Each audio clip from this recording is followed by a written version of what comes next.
Chapitre 16. Le cycle de la matière dans les écosystèmes.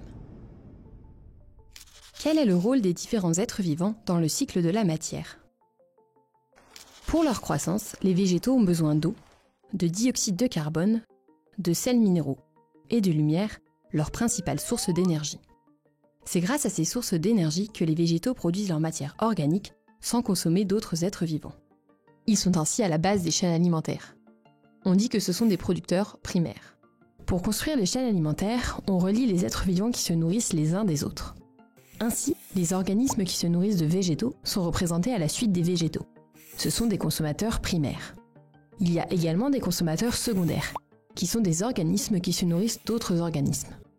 Cette série d'espèces constitue une chaîne alimentaire, allant des producteurs primaires vers les consommateurs. Après la mort d'un être vivant, la matière organique qui compose son corps est consommée par les décomposeurs, qui la dégradent en matière minérale. Parmi les décomposeurs, on retrouve de petits animaux comme les vers de terre, mais aussi des micro-organismes tels que des champignons ou des bactéries du sol. Pour conclure, les végétaux produisent de la matière organique à partir de matières minérales. Ils sont consommés par des consommateurs primaires, eux-mêmes consommés par des consommateurs secondaires, et tous ces êtres vivants sont dégradés après leur mort par les décomposeurs qui transforment la matière organique en matière minérale, utilisable par les producteurs primaires.